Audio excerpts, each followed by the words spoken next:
Yo creo que este es un sistema, nuestro sistema de salud, que tiene una contradicción esencial. Y es que nosotros establecimos un sistema de aseguramiento que separa tajantemente el aseguramiento de la prestación directa del servicio. Y yo creo que aquí hemos asumido que es políticamente correcto evitar a todo precio la integración vertical, asumiendo la idea de que esto hace que el sistema sea mucho más transparente. Pero si uno se pone a pensar en la lógica misma del sistema, la única forma para un asegurador de buscar eficiencia y hacer rendir la unidad de pago o la UPC que recibe del gobierno es lograr hacerlo a través de una integración del servicio que presta. Porque cuando la lógica o la racionalidad económica del prestador directo de la IPS es buscar un lucro, y es normal, una IPS también busca un lucro porque es una empresa privada, pues no va a entrar en la lógica de racionalización, de eficiencia de la UPC, que es el incentivo que tiene la EPS. Ellos van a cobrar más servicios porque pues así hacen más dinero, van a hospitalizar a una persona 3 días cuando podrían hospitalizarla un día, y eso pues naturalmente dispara los precios o los costos de un sistema de salud. Entonces muchos dirán, la integración vertical, tal vez no en su totalidad, pero la integración vertical es el diablo. Es el diablo porque hacen tantos ahorros las aseguradoras, se vuelven al mismo tiempo tan eficientes que esto termina yendo en detrimento de la calidad o de la situación laboral que prestan los médicos o las personas que trabajan con esa EPS. Entonces uno dice, bueno, pero el problema es la integración vertical o la separación entre asegurador y IPS. Yo creo que en un sistema como estos es ineficiente o se encuentran y chocan los criterios de eficiencia o de racionalidad económica y de incentivos cuando se separa el prestador del asegurador.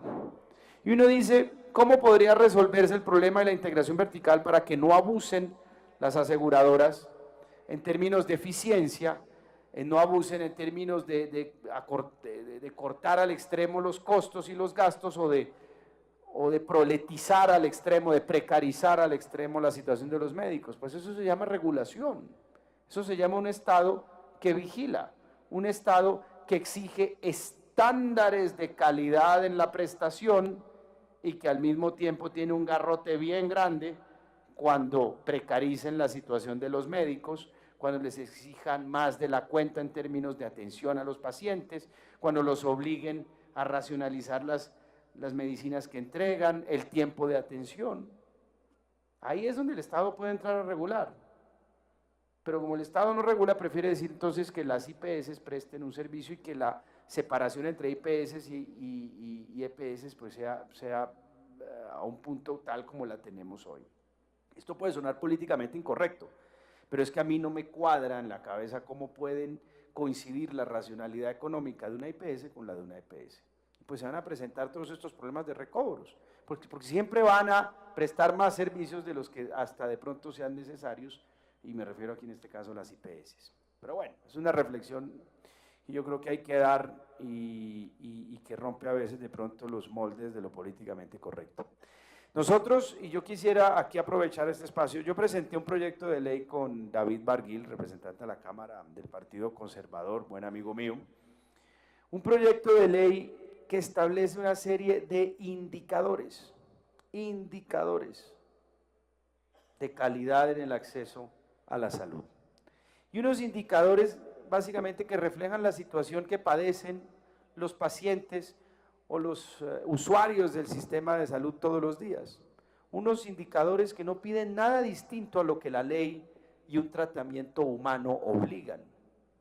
Que el tiempo promedio para la asignación de una cita médica pues no sea superior a 3 días. Si una persona solicita una cita médica, pues que lo atiendan en 3 días. Que el tiempo promedio de espera para la asignación de una cita médica interna, pues tiene que ser inferior a 20 días. Porque nos encontramos casos, y aquí varios colegas lo han señalado, muy superiores a estos indicadores. Que el tiempo promedio de espera para la asignación de una cita de pediatría sea inferior a 7 días. ¿O es que hay algo más inhumano que poner a una madre a esperar 10 o 15 días a que le den una cita a un niño enfermo de 1 año? Que el tiempo promedio de espera para la asignación por primera vez de cita de ginecología inferior a 15 días. Que el tiempo promedio de espera para la asignación de cita odontológica sea inferior a 3 días. ¿Quién aguanta un dolor de muela más de 3 días, por Dios? Que la proporción de satisfacción global de los usuarios de las aseguradoras sea mayor al 80%. En fin, una lista de indicadores que hemos recogido, de indicadores que ya existen en el Ministerio de Salud, de indicadores también que ha establecido la Corte Constitucional, por ejemplo, en materia de tutelas. Establecemos un umbral de tutelas. Si una EPS recibe más de determinado porcentaje de tutelas y que son falladas en contra, para prestar un servicio que está dentro del plan de atención, pues esa EPS va a ser sancionada. Y así sucesivamente. Si la EPS cumple con todos estos indicadores, esa EPS será sancionada. Es decir, por primera vez se le entregaría a la Superintendencia de Salud, doctor Norman Julio, unos indicadores precisos de tiempos y estándares de atención a los usuarios del sistema de salud y a los pacientes, con sanciones para quienes incumplan estos indicadores. Ya no serán simplemente indicadores para sacar en la página web del ministerio y para llamarle la atención amablemente a las EPS, serán sanciones. Pero esto tiene un elemento adicional muy interesante, y es que estas sanciones irán a un fondo que tiene 2 propósitos. El primero, destinar un porcentaje de los recursos para la prevención necesario, pero otro porcentaje aún más grande para premiar a las EPS que lo hagan muy bien. Es decir, con esta norma pretendemos introducir en el sistema de salud colombiano un mecanismo que lleve a que las EPS de verdad compitan por calidad. Porque es que cuando se realizan modelos económicos o se hacen elaboraciones de comportamiento racional desde la economía, pues se llegan a veces a unos modelos que no se cumplen en la realidad. Cuando se diseñó este sistema de la Ley 100, se pensó que las EPS competirían entre sí por calidad y que esas EPS competirían para atraer a los usuarios de acuerdo con la calidad que ofrecieran.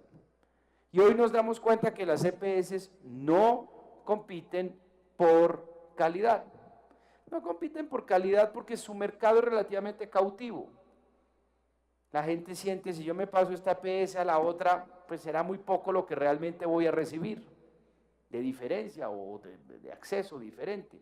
En muchas ciudades intermedias, capitales de departamento, realmente hay 1 o 2 EPS, en ocasiones hay una realmente que tiene la infraestructura en materia de IPS para atender a la gente. Uno va a ciudades como Ibagué, por ejemplo, y se da cuenta que realmente hay una que tenga capacidad instalada suficiente. Es decir, las EPS no están compitiendo entre sí.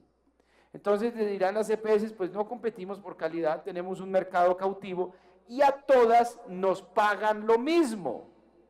Nos pagan exactamente lo mismo. Es decir, les pagan una UPC igualita independientemente del que el servicio sea bueno o de que el servicio sea malo. ¿Cuál es el incentivo entonces para competir, doctor Álvaro? Si les pagan lo mismo, sea buena o sea mala. Y si son malos, pues no hay herramientas para sancionarlos ni para castigarlos, porque las herramientas que tiene con las que cuenta la superintendencia, pues son herramientas a la final extremas.